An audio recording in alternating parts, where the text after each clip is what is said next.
You know what your problem is, Lexi. You're too desperate to fit in. Everyone can smell it like a wounded animal stumbling into a wolf den. His words pierced through the conference room. Silence. As my presentation slides flickered on the screen behind me, 8 pairs of eyes shifted uncomfortably. Nobody spoke. Nobody defended me. Grant leaned back in his chair, arms crossed the corner of his mouth, lifting into that smile I'd grown to dread. The client needs confidence, not. Whatever this is, he continued, gesturing dismissively at my months of work displayed on screen. This design approach lacks vision. It's amateur hour. My voice caught in my throat as I tried to respond. The room tilted slightly. 3 months of late nights, research and innovation dismissed in seconds. The worst part wasn't Grant's criticism. It was how the others nodded along. Even Devon, who'd praised my concepts privately yesterday. I've taken the liberty of preparing an alternative, Grant announced, connecting his laptop to the projector. Something more aligned with professional standards. My hands trembled as his presentation appeared, slide after slide of my designs with minor color adjustments, and his name in the footer. My research, my innovations, my concepts, all now bearing his signature. This is my work, I whispered, then found my voice. These are my designs. Grant's expression hardened. Be careful with accusations, Lexi. Nobody likes a woman who can't handle criticism. Maybe you should step outside until you've composed yourself. The department head cleared his throat. Let's take 5, everyone. As the room emptied, I remained frozen, staring at my stolen work. Grant lingered behind, approaching so close I could smell his cologne. Nobody will believe you, he murmured, his breath hot against my ear. Not against me. I've been here 7 years. You're just the diversity hire who couldn't cut it. Keep pushing and I'll make sure you never work in design again. He straightened my presentation notes with mock helpfulness. Some people belong in this industry, Lexi. You're not one of them. As he walked out, I noticed a small object drop from his pocket onto the carpet. Through my tears, I leaned down to see what it was, and my entire world shifted. In that moment, I didn't know it would lead to police officers storming our office, metal handcuffs gleaming as they approached his desk, or the emergency HR meeting where executives would stare at me with horror and newfound respect. I only knew that what I held in my palm would change everything. If you invested in my story so far, please hit like and subscribe to support me sharing these difficult experiences. Your comments help me know I'm not alone in what happened. Now let me take you back to where it all began. My name is Alexandra, Lexi to friends and colleagues. I've dreamed of working in architectural design since I was 12, sketching buildings in the margins of my notebooks while other kids passed notes about crushes and weekend plans. My single mom saved every drawing I made, telling me I'd change skylines someday. I graduated top of my class, interned at smaller firms, and finally landed my dream position at Brookfield Design Associates 3 months ago. The firm had a reputation for innovative commercial spaces and a client list that made my heart race. I should have been suspicious when I realized I'd be the only woman on the 10-person design team, but I was too excited to care. Your portfolio shows tremendous promise, Warren, the department head had said during my interview. Your perspective is exactly what we need to stay competitive.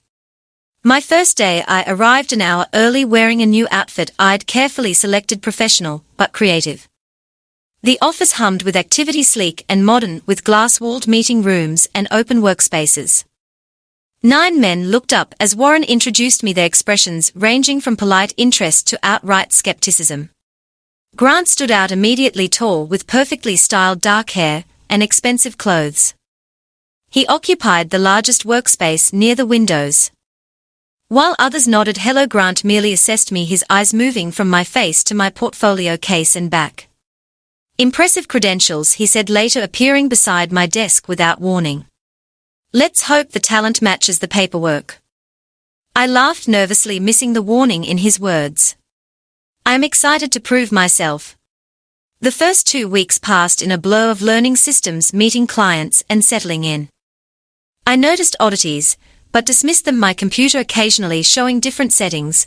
When I arrived each morning, files saved in folders I hadn't created, my chair height adjusted, small things easily attributed to cleaning staff, or my own forgetfulness under pressure. Then the hovering started. Grant would stand behind me watching me work, offering guidance that felt more like control. "Your approach is interesting," he'd say, reaching over to move my cursor, changing my designs. "But clients in this market respond better to traditional elements. Let me show you." When I'd present my ideas in meetings, Grant would interrupt with counterpoints, speaking over me until I fell silent. What began as occasional corrections became constant undermining. If I suggested blue, Grant argued for green. If I recommended contemporary, Grant pushed for classic. One Tuesday morning, I arrived to find my desk drawer slightly open. My grandmother's bracelet, a simple silver chain I kept for good luck, was missing. I searched everywhere, asked everyone. Nothing. "Maybe you left it at home," Devon suggested kindly, "or maybe you should be more careful with your belongings," Grant added with a shrug. Professional environments require organization. The next week, my prescription medication disappeared from my bag, then my special drawing pen. Small items, but personally significant. "You seem distracted lately," Warren commented after I searched my desk for the 3rd time that week. "Everything okay at home?" "I'm not distracted," I insisted. "Things keep disappearing from my desk," Warren's brow furrowed. "That's a serious accusation, Lexi. Are you suggesting someone here is taking your things?" Grant appeared beside us. "Lexi's been under pressure with the Westbrook project. We all misplace things when stressed." Their concerned expressions made me doubt myself. Was I becoming paranoid? Forgetful? By the 2nd month, I'd started photographing my desk before leaving each night. I kept my bag with me at all times. I arrived earlier, stayed later, trying to catch whoever was gaslighting me. The isolation grew as colleagues began to avoid me, whispers following me to the break room. "Did you hear she accused the cleaning staff of stealing? My friend at Henderson said she had issues there too. Warren's too nice to say anything, but she's not meeting expectations." I never said these things. I'd never worked at Henderson. But denial only made me appear defensive. Then came the project sabotage. My files would become corrupted overnight. Clients who initially seemed enthusiastic about my concepts suddenly requested someone with more experience. My confidence crumbled as each opportunity to prove myself was systematically destroyed. "We need to discuss your performance," Warren said. After a particularly difficult meeting where Grant had smoothly taken over my presentation, "The creative industry isn't for everyone. I just need more time," I pleaded, hating the desperation in my voice. "Something strange is happening here," Warren sighed. "Lexi, Grant has offered to mentor you. He's our top designer, and he's never extended this offer before. I suggest you accept his help."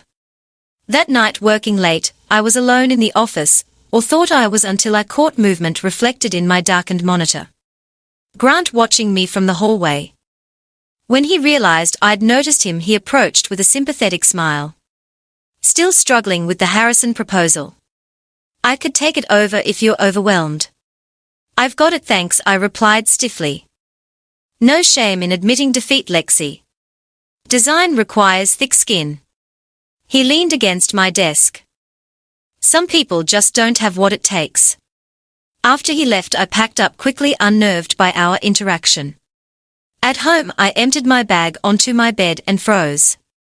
There, nestled between my notebook and wallet, sat a small black device I'd never seen before. Round, smaller than a quarter, with a tiny blinking light. My hands shook as I examined it without touching it. A tracking device? A recording bug? Both? In that moment, everything clicked into horrifying focus. This wasn't random cruelty or professional rivalry, this was calculated, methodical psychological warfare. And I finally understood what I was dealing with. Someone who wouldn't stop until I was broken or gone. That night I didn't sleep. Instead I researched tracking devices' harassment patterns, and most importantly how to gather evidence without alerting my stalker. By morning I had a plan. Grant wouldn't expect me to fight back. He'd expect tears, a resignation letter, or a breakdown. Instead he was about to meet a version of me he never anticipated. What I didn't know then was how deep his obsession ran, or how many women had faced his tactics before me. I couldn't imagine the chilling discoveries waiting on his personal devices, or how many lives he'd destroyed with his mentorship. But I was about to find out. The next morning I arrived at work with my battle plan in motion. The tracking device remained in my bag, now nestled inside a small fabric pouch alongside a decoy I'd purchased overnight. Let Grant think his surveillance continued undetected. My new smartwatch Rush delivered and set up before dawn looked ordinary, but continuously recorded audio when activated. A small camera pen sat in my shirt pocket, indistinguishable from a regular pen. If Grant wanted to monitor me, I'd return the favor with interest. "You look different today," Devon remarked as I settled at my desk. I smiled, just determined. Grant arrived an hour later, scanning the room, before his eyes landed on me. He paused, perhaps noticing my changed demeanor, then approached with his usual calculated casualness. "How's the Harrison project coming along?" "Still struggling." "Actually, I had a breakthrough last night," I replied, maintaining eye contact. Sometimes our best ideas come when we are pushed to our limits. Something flickered across his face. Surprise, perhaps even concern. I wasn't following his script. "Well, don't get too attached to your concept. The client has specific expectations." He tapped my desk. "I'll need to review everything before submission." As he walked away, I discreetly tapped my watch to stop the recording. First interaction captured. Over the next 2 weeks I documented everything. The accidental coffee spill on my sketches. The missing client emails that Grant claimed never existed until I produced screenshots. The whispered comments when he thought no one could hear. Emotional liability. Diversity obligation. Temporary problem. Each night I transferred my recordings to encrypted storage, creating a timeline of harassment. I learned to predict his patterns, and he escalated after successful presentations, grew bolder when Warren was away, and always lingered after hours on Tuesdays and Thursdays. What I didn't anticipate was discovering I wasn't his first target. While researching Grant's professional background for leverage, I found a pattern across his previous employers: talented women hired, then leaving within months. 3 different firms. 3 similar stories. Searching deeper, I found a blog post without names. How workplace stalking ended my design career. The details mirrored my experience exactly. Missing items. Corrupted files. Professional sabotage. The writer described her harasser's methods in chilling detail. He collected trophies from each target, called them his souvenirs of surrender. My grandmother's bracelet. My special pen. Trophies. The realization sent ice through my veins. This wasn't improvised harassment. It was a practice methodology. Grant had refined his techniques across multiple victims, and until now he'd always succeeded. One evening, working late intentionally, I watched through my monitor's reflection as Grant entered the office. He checked for witnesses before approaching my workspace. I kept my eyes on my screen, pretending absorption in my task while my recording devices captured everything. He circled my desk like a predator, then stopped. "Dedication," he said, startling me with his sudden voice. "I admire that, even if it's wasted effort." I turned, maintaining a neutral expression, just finishing the Parkview presentation. "Yes, tomorrow's meeting." He smiled. "Your first major client presentation, isn't it?" "Nervous." "Prepared." I corrected. "We'll see." He leaned closer. "Preparation only gets you so far. Some people simply lack the natural authority to command a room." Clients sense weakness, Lexi, like I do. My watch recorded every word, every threatening inflection. Thanks for the advice, I replied evenly. After he left, I stayed another hour completing my work and backing up all files in multiple locations. Something about his confidence worried me. The Parkview presentation represented weeks of work, my chance to impress our biggest potential client.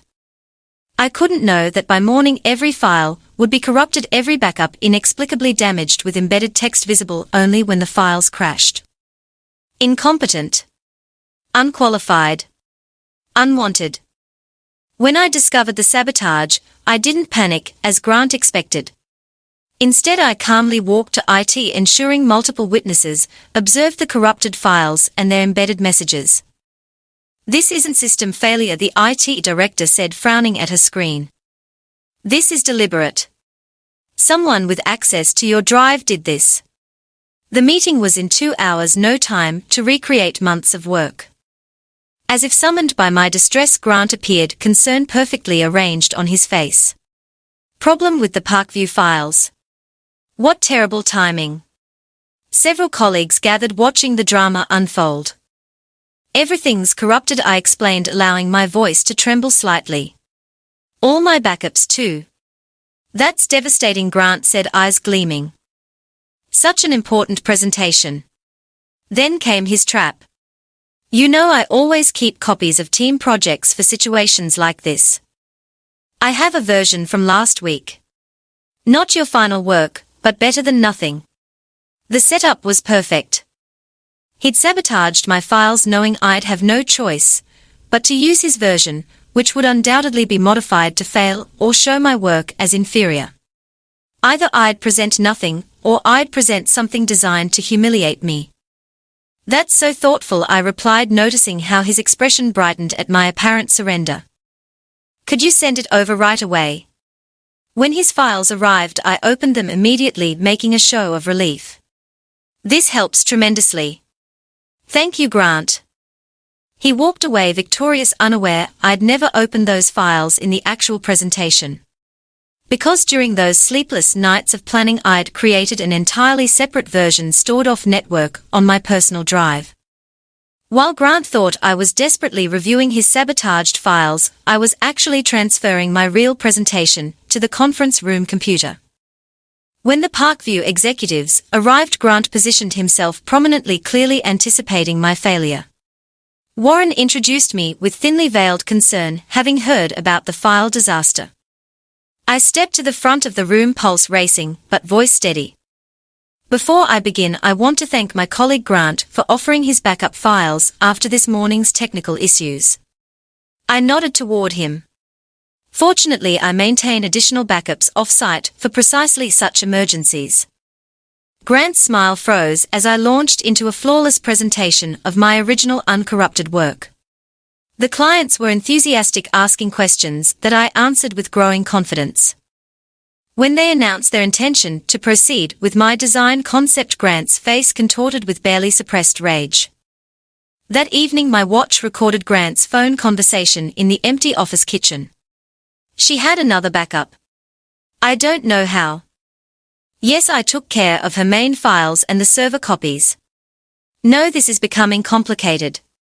She doesn't break like the others. More direct measures may be necessary. Direct measures. The threatening tone sent chills down my spine. Whatever psychological game we'd been playing had just escalated to something more dangerous. That night I compiled everything. The tracking device, audio recordings, corrupted files with their embedded threats, photographs of my bruised arm from Grant's accidental shoves, screenshots of manipulated emails, and the pattern of harassment established through my detailed journal entries.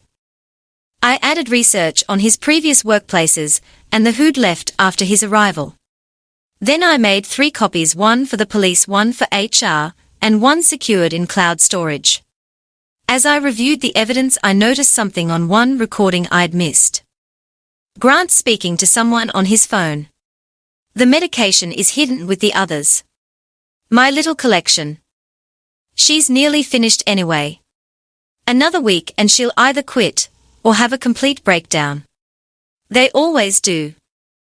My missing medication. The others. How many women had he terrorized this way? How many careers destroyed? How many lives altered? I made my decision. The next morning I contacted the police with my evidence. The detective reviewed my materials with increasing concern. This is methodical stalking and harassment, she said. The tracking device alone is a criminal offense. But combined with everything else. She looked up from her notes. You mentioned other potential victims. At least 3 I've identified. I confirmed. Possibly more. We'll need to investigate further, but there's enough here for immediate action. We'll require a statement and may need access to your work area. I provided everything they requested, then returned to work, as if nothing had changed. For 2 days I maintained normal behavior, feeling Grant's watchful eyes, sensing his growing unease at my unexplained resilience. Then came Wednesday morning. Our team gathered in the conference room for our weekly status meeting. Grant arrived last, sliding into his usual seat across from me. Warren began reviewing project timelines. The conference room door opened. 2 uniformed police officers entered, followed by a detective in plain clothes. The room fell silent. Grant Phillips? The detective asked. Grant straightened. Yes? What's this about? Please stand and place your hands behind your back. You're under arrest for criminal stalking, cyberstalking, property theft, and workplace harassment. As an officer recited his rights, Grant's eyes locked on mine, first in shock, then in burning hatred, as understanding dawned. This is ridiculous, he sputtered as they secured handcuffs. She's unstable. Ask anyone here. No one spoke. The evidence the police had discovered spoke volumes. When officers searched his apartment with a warrant, they found his collection items taken from women across multiple companies, journals detailing his methods, my grandmother's bracelet, my medication, dozens of other personal items labeled with women's names and surrender dates, but it was the collection of unauthorized recordings from tracking devices planted on multiple women that elevated the charges to serious criminal offenses. Grant had documented his own crimes meticulously, believing himself too clever to be caught. As they led him away through the stunned office, Warren approached me, face ashen. There's going to be an emergency HR meeting tomorrow morning, he said quietly. We need to understand the full extent of what happened. What no one realized yet was that Grant's arrest was just the beginning. The emergency meeting would reveal something none of them expected. Something that would transform not just my future, but the entire company's culture. Because what Grant never understood about me was this. I didn't just want escape from my tormentor. I wanted something far more powerful. I wanted change. The emergency HR meeting was scheduled for 9 a.m. in the largest conference room. By 8:30, I arrived to find executives from headquarters I'd never seen before, looking grave in tailored suits. Legal representatives with notepads, Warren pacing by the windows, security personnel stationed discreetly by the doors. The weight of what was about to happen pressed against my chest as I took my seat. Thank you for coming, Lexi, said a woman who introduced herself as the Chief Operations Officer. We understand this is difficult, but we need to understand exactly what happened. I nodded, my evidence folder on the table before me. The room filled quickly, department heads, HR representatives, the IT director, and my design team colleagues, all avoiding my eyes except Devon, who offered a small nod of encouragement. Before we begin, the COO continued, I want to assure you that yesterday's arrest has the company's full attention. We are committed to understanding how this situation developed and remained unaddressed. With respect, I replied. It didn't remain unaddressed. It remained unbelieved. The room shifted uncomfortably. That's why we are here, the head of HR said, to understand the full scope of what occurred. I opened my evidence folder. I've prepared a timeline documenting the harassment pattern beginning 3 months ago when I joined the company. For the next 40 minutes I presented my evidence methodically, the progression, from subtle undermining to active sabotage, the stolen items, the corrupted files, the tracking device, the coordinated isolation tactics. As I spoke, expressions changed from professional concern to disturbed disbelief. When I played the audio recordings of Grant's threats and his phone conversations discussing his methods, several people visibly recoiled. This is the legal representative paused, searching for words. This shows planning and malice beyond anything I've encountered in 15 years of employment law. There's more, I said quietly, reaching for the final section of my folder. Yesterday the police shared what they discovered in Grant's apartment. I distributed copies of the police report summary. The room fell silent as they read. 17 women, whispered Warren, looking up from the document, across 6 companies over 9 years. A pattern of targeting high-potential female employees who might threaten his position, the COO read aloud. Collection of personal items catalogued by victim, name, detailed journals documenting methods of psychological manipulation and professional sabotage. Devon's voice broke the stunned silence. You weren't even his first target here. Emma Barlow from accounting, she left after 2 months last year, said this environment wasn't supportive enough. The police found her medication in his collection, I confirmed, along with items from other employees who left suddenly. The head of ours face had drained of color. We conducted exit interviews. None of them mentioned harassment, because Grant's methods were designed to make them doubt themselves, I explained, to appear unstable if they complained. He created situations where reporting would damage their credibility. The COO leaned forward. You mentioned recordings that especially concerned the authorities. This was the moment I took a breath. Grant didn't just track his targets. He recorded them, private conversations, phone calls with family members, even in their homes, through tracking devices like the one he planted on me. I connected my laptop to the conference room screen and played a compilation the police had permitted me to share. Grant's voice narrating his techniques, while playing recordings of women breaking down in private after his public humiliations, his laughter, as he described watching one victim lose a major client opportunity through his sabotage, his detailed planning for who to target next, and most damning, his conversations with 2 senior employees at Brookfield discussing which women might be problems and needed management. Names were mentioned, dates, specific incidents. 2 executives abruptly excused themselves from the room. When the recording ended, the silence was absolute. The legal representative was writing furiously. The COO's hands were trembling slightly.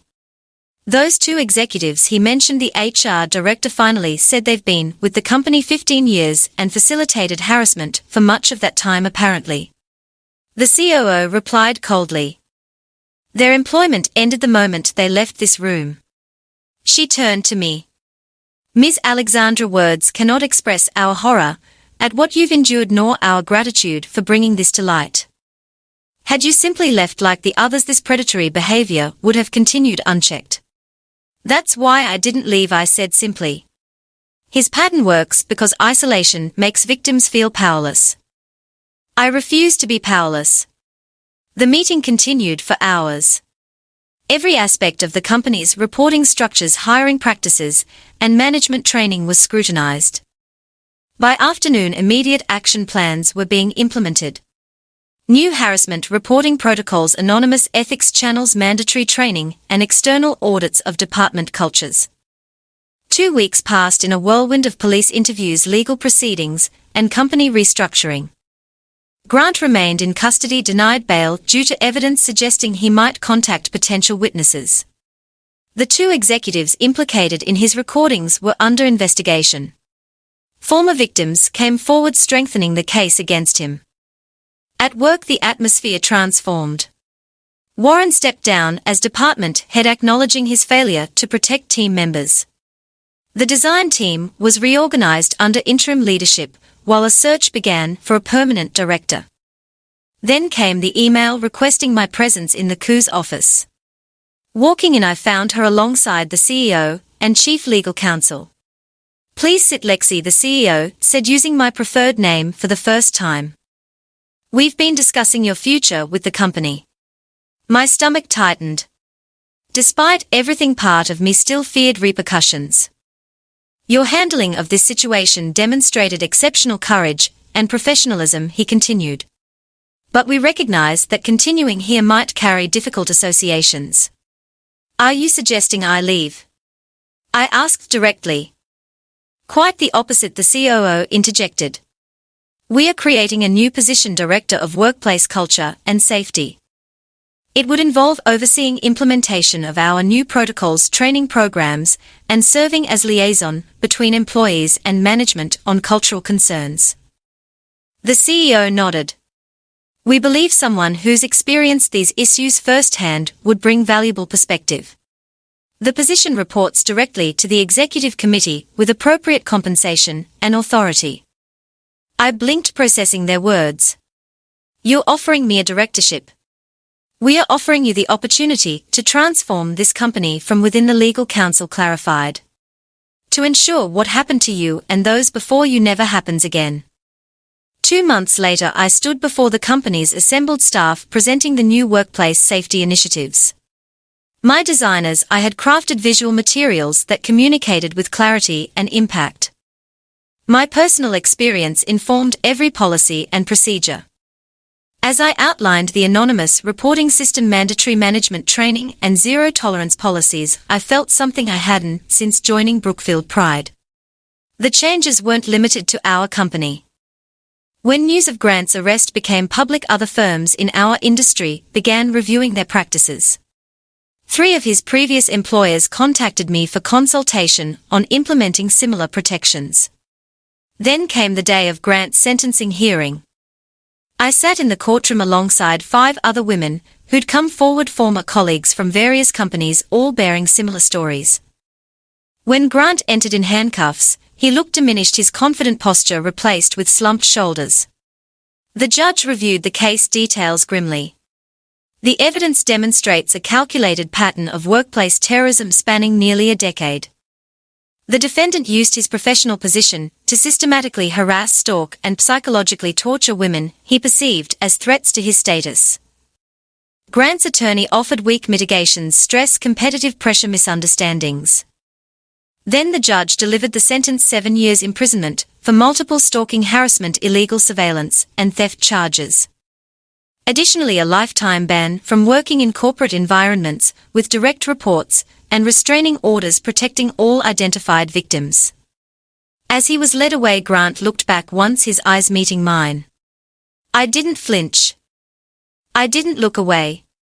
I simply watched as he disappeared through the courtroom door, his power permanently broken. Outside the courthouse, the other women gathered around me. When I left my job, I thought I was alone. One said quietly that I'd failed somehow. He counted on our silence, another added on shame keeping us isolated. That ends today. I replied, not just for us, but for everyone who comes after us. My revenge wasn't just watching Grant's arrest or seeing his prison sentence handed down. It wasn't the promotion or the policy changes. My true revenge was transforming my personal nightmare into protection for countless others. 2 years later, the workplace culture initiative I developed had been adopted by 37 companies across the country. Grant remained in prison.